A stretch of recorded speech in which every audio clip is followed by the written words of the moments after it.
Tömöriyler imperiyasının Xurasandaki begler begi Ahmet Hacı Beg. Ahmet Hacı Beg miladiye 1430 yılı hazırki Hirat şehrinde tug'ilgan. U dunyoga kelgan Hirat shahri 1406 yılı kuzdan boshlab ayni chog'dagi Tömöriylar imperiyasining poytaxtiga aylangan bo'lib, Shahruh Mirza va har qaysi amirlarning tirishchanlik ko'rsatishi bilan burunqi konu poytaxt Samarqanddan qilishmig'idek darajada gullab yashnayotgan qaynoq shaharga aylangan edi. Hirat shahri taki 1507 yilgacha 101 yillik gullangan va paravan holatini saqlab kelgan bo'lib, ayni chog'dagi islom dunyosi ichida ilim ma'rifat va ma'rifda hamma odam talpinadigan shaharga aylangan edi. Ahmet Hacı Beg ayni chog'dagi eng nopozliq ulus begi Sultan Malik Koshig'arining orzuliq o'g'li edi. Shu vajidan otasi uning ismiga bosh vazir ma'nosida qo'llanilgan hoji va hukmron ma'nosida ishlatilib kelingan beg atalg'usi bilan birga qo'shib ot qo'ygan edi. Darvaqa otasi uni kichigidinla ham qalamda ham alamda tang yetishtirishga kuchlik bel bog'lagan edi. Ahmetmu shuningga loyiq yetishib chiqib, haqiqatan o'z ismi jismiga loyiq Hacı Beg'ga aylandi. Hirat shahrida tug'ilgan Ahmet Hacı Beg 1453 yılı Ubul Qasım Babur Mirza ve 1459 yılı Sultan Ebu Said Mirza tarafidan Hirat shahrinin valilik mansibiga tayinlanib, ayni chog'dagi Xurosonni markaz qilgan Tömöriylar davlatining janubiy qismini sayyora va yagona idora qildi.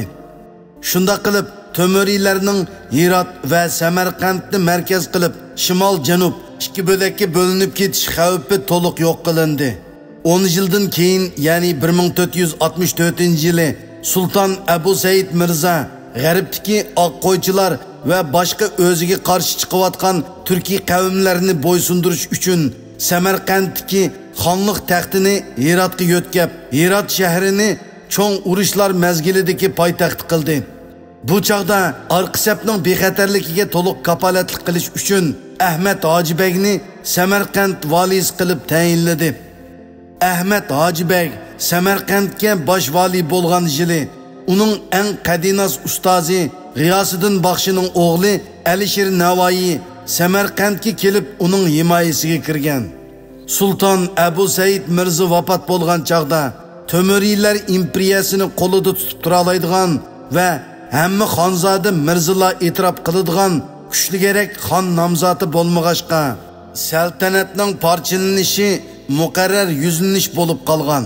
Bu chaqda Sultan Malik Koshig'ari Samarqand shahridagi vali o'g'li Ahmet Hacı Beg'ni Hirat shahriga avatib, Hiratdagi avomning qattiq noroziligini qo'zg'agan Yodikor Mirzoni og'dirib, shoir xonzoda Husayn Bayqaroni Hirat taxtiga chiqarishni qaror qilgan.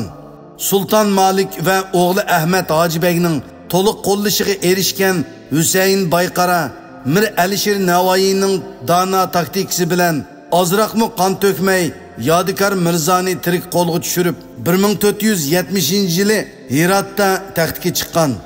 Ahmet Hacı Beg shu yildan taki 1501 yili vafot bo'lguncha uda 31 yil Sultan Husayn Bayqaraning o'rinbosari va qo'shimchi Hirat bosh valisi bo'lgan.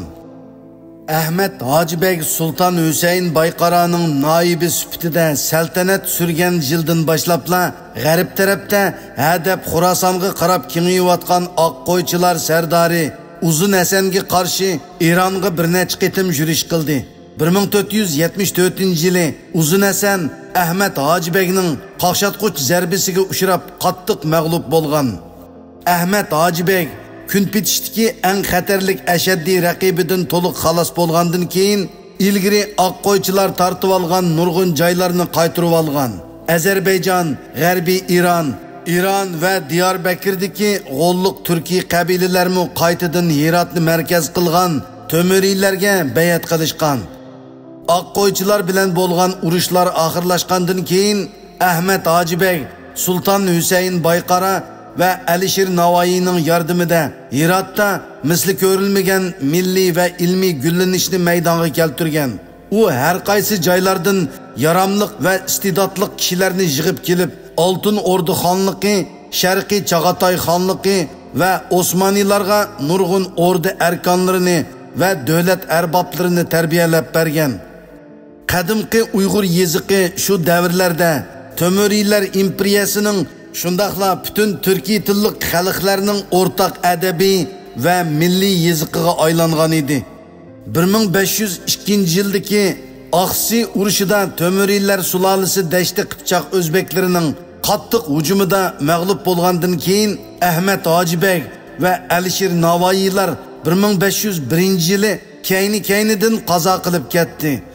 Yalğız qalğan və xelil yaşınıb qalğan Sultan Hüseyin Bayqara 1505-yılğa qədər Temuriylərinin Amo daryasının cənubidagi qismini Dashti Qipchoq o'zbeklarinin yutib olishidan qo'g'dab qoladigan bo'lsa-mu, lekin uning 1506-yili 5-oyda vafot bo'lishi bilan tangla Muhammad Shayboni xon Amo daryasidan o'tib hadab qattiq taxt talışıvatqan Sultan Hüseyin Bayqara o'g'illarini ojuqtirib 137 yillik Temuriylar saltanatini butunlay yo'qotgan. Halbuki o'tri asrda Herat shahrida parlagan va Uyg'ur yeziqini turk xonliqlarining davlat yeziqiga aylantirgan dana va jiroqni ko'rar davlat arbobi Ahmad Hojibek Uyg'urlar uchun faxrlik va mangulik bir obidi bo'lib qoldi. Alisher Navoiy Majalisun Nafais nomli asrda Sultan Malik Kashg'ari haqida yozganda uning o'g'li Ahmad Hojibekni alayda maqtab, uning Samarqand va Sultan Hüseyin Bayqaraga noib bo'lib 30 yildan ko'proq odil va paravon jahon so'rg'anligini madhiyalagan.